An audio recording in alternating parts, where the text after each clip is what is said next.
विदेश में जाकर भारत को बदनाम करने का मानो एक नया ट्रेंड शुरू हो गया और इस लिस्ट में अब नया नाम पश्चिम बंगाल की मुख्यमंत्री ममता बनर्जी का है। पश्चिम बंगाल की सीएम ममता बनर्जी लंदन के दौरे पर हैं और यहां दिए गए उनके एक स्टेटमेंट पर हिंदुस्तान में जमकर हल्ला मचा हुआ है। ममता बनर्जी ने ऑक्सफोर्ड यूनिवर्सिटी के कॉलेज में संबोधन दिया था, जहां सवाल जवाब के दौरान ममता बनर्जी ने भारतीय अर्थव्यवस्था से जुड़े सवाल पर जो जवाब दिया उसके चलते बीजेपी ने उन पर हमला बोलना शुरू कर दिया। दरअसल भारतीय अर्थव्यवस्था को लेकर के एक पत्रकार ने ममता बनर्जी से सवाल किया। पत्रकार ने ममता से पूछा कि भारतीय अर्थव्यवस्था यूके को ओवरटेक कर चुकी है। भारत आज 5वीं सबसे बड़ी अर्थव्यवस्था है और जल्दी भारत तीसरे नंबर पर होगा। प्रेडिक्शन ये भी है कि 2060 में भारत दुनिया की पहली अर्थव्यवस्था होगा। इस पर जवाब देते हुए ममता बनर्जी ने कहा कि वो इस बात से सहमत नहीं है। ममता के इस बयान पर बीजेपी पूरी तरीके से हमलावर है। इतना ही नहीं, बीजेपी ने ममता की राहुल गांधी से तुलना तक कर डाली है। ममता बनर्जी जी विदेश गई हैं और ममता बनर्जी के अध्यापक लगता है राहुल गांधी है।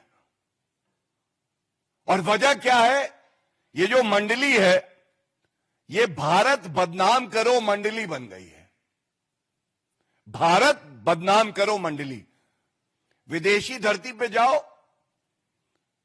जब बाकी देश भारत को आदर की नजरों से देखे, सम्मान दे, जब वहां का मीडिया कहे कि भारत आगे बढ़ रहा है तो उस पर काला धब्बा लगाओ, झूठ बोल दो।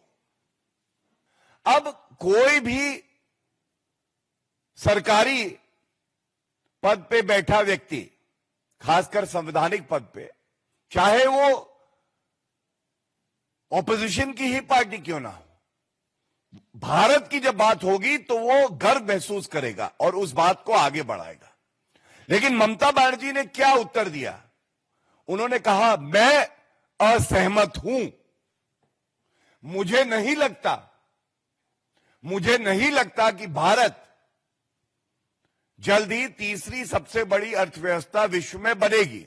वहां के जो पार्टिसिपेंट्स थे उन्होंने ही आईना दिखाया ममता बनर्जी को। I been told the topic was regarding empowering women as well.